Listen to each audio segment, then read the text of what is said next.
বিসমিল্লাহির রহমানির রহিম। বিশ্ব আধ্যাত্মিক জ্ঞান সঞ্চার দরবার শরীফের প্রতিষ্ঠাতা আমার মুর্শিদ কেবলা গাউসুল আজম শামীম আলী চিশতির দরবার হইতে আমি কুলসুম চিশতি আপনাদের সকলকে জানাই আন্তরিক শুভেচ্ছা ও অভিনন্দন। আমার মুর্শিদ কেবলা গাউসুল আজম শামীম আলী চিশতির লেখা গ্রন্থ থেকে কিছু তত্ত্বকথা আলোচনা করিব।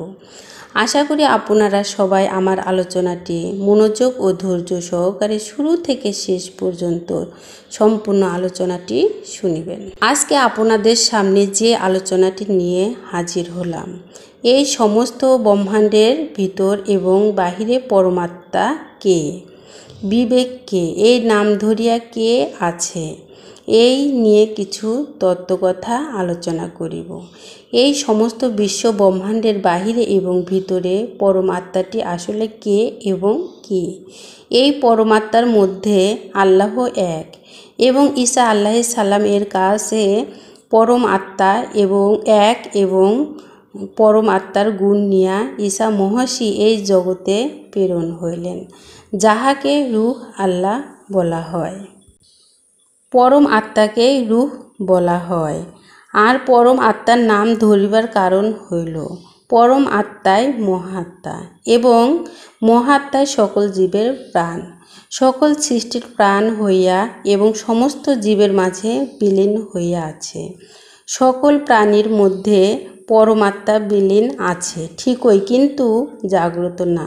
যদি কোনো মানুষ জীব সাধনার দ্বারা জাগ্রত করতে পারে, তাহলে তাহার মধ্যে বিবেক জাগ্রত হয়। তখন ওই মানুষটি বিবেকের কথায় তাহার জ্ঞান চালায়, মনে যাহা কয় তাহা করে না, একমাত্র বিবেকের কথায় চলতে থাকে। যিনি বিবেকের কথায় চলল তিনি রাসূলের কথায় চলল, যিনি মনের কথায় চলল তিনি ছয় রিপুর কথায় চলল। কারণ পরমাত্মা বিবেককে জাগ্রত রাখে এবং বিবেক জ্ঞানকে জাগ্রত রাখে। তেমনি করে মনকে ছয় রিপু চালায়, তেমনি করে জীবকে মন চালায়। তেমনি করে 10 ইন্দ্রিয় ও মনের পক্ষে চলে না, তখনই মন জ্ঞানটাকে কুপথে চলায়। তখন মন বিবেকের কথায় আর চলে না। তখন পরমাত্মা বিবেক নামের রাসূলকে জাগ্রত করিতে থাকে, কিন্তু বিবেকের কথায় মন আর সাড়া দেয় না।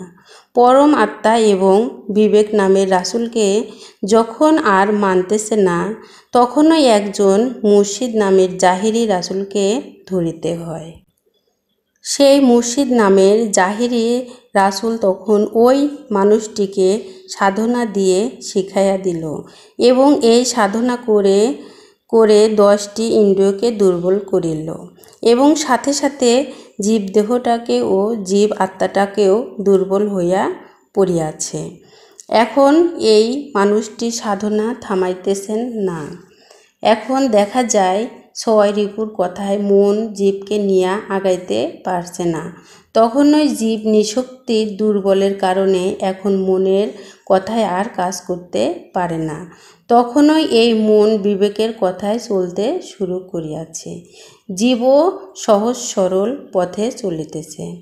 তাহলে আমি যে বিষয়টি বুঝাইতে চাইলাম সেইটি হলো পরমাত্মার গুণ ক্ষমতার বিষয় ঈসা মহাশীকে দিয়ে বোঝানো হইল। বিবেক আমার রাসূল তিনি শুধু আল্লাহর বন্ধুই নয়, তিনি আমাদের সকল ভালো কাজের পরামর্শকারী, তিনি আমাদেরও বন্ধু। এবং বিবেক নামের রাসূল সর্বসময় কাঁদিতেছে বান্দার মুক্তির জন্য।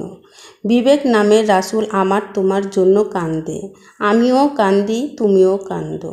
তবে পরমাত্মাকে পাইলেই আল্লাহকে পাওয়া হবে। তবে আরও একটি কথা হইল, এই জগতে মানুষ যতই সাধনা করুক না কেন, যতক্ষণ না পর্যন্ত মনটাকে বৈরাগ্য ভাব না আনতে পারবে, ততক্ষণ পর্যন্ত সাধন সিদ্ধ লাভ করিতে পারিবে না। এই জন্য বলা হয় সর্বত্যাগী অনুরাগী তিনি হন বৈরাগী। এই পৃথিবীতে কেউ যদি সাধনার মাধ্যমে আল্লাহকে পাইতে চায়, সে যেন সাধনার পাশাপাশি আল্লাহর কাছে আল্লাহকে পাইতে বেশি বেশি সাহায্য চায় এবং চোখের পানি দেয়। চোখের পানিরও অনেক মূল্য। আমি যে আলোচনাটি আপনাদের সামনে করেছি, এই আলোচনাটি আপনাদের কাছে কতটুকু ভালো লেগেছে? যদি ভালো লেগে থাকে তাহলে আমাদের এই চ্যানেলটি সাবস্ক্রাইব করে দিবেন। সামনে আরও ভালো ভালো আলোচনা পেয়ে যাবেন এবং আপনারা সামনে কী ধরনের আলোচনা চান আমাদেরকে কমেন্টে জানাবেন। আমরা চেষ্টা করিব আপনাদের পছন্দ মতো আলোচনা নিয়ে আসতে। আমার এই আলোচনাটি করতে যাইয়া কথা ভাষার ছন্দে কোনো ভুল হইয়া থাকে তাহলে আমাকে ক্ষমা ও সুন্দর দৃষ্টিতে দেখবেন। সকলে আমার জন্য দোয়া করিবেন, আমি যেন আপনাদের সামনে ভালো ভালো আলোচনাগুলো নিয়ে আসতে পারি এবং শোনাইতে পারি। সর্বশেষে সকলের চরণে হাত রেখে একটি কথা বলতে চাই, আল্লাহ গোপনেরও গোপন। সে গোপনকে পাইতে হলে একজন কামেল মুর্শিদের কাছে যাইয়া বায়াত গ্রহণ করে সেই গোপন ইবাদত সাধনার মাধ্যমে আল্লাহকে লাভ করিতে হবে। সকলে ভালো থাকিবেন, সুস্থ থাকিবেন। আল্লাহ হাফেজ।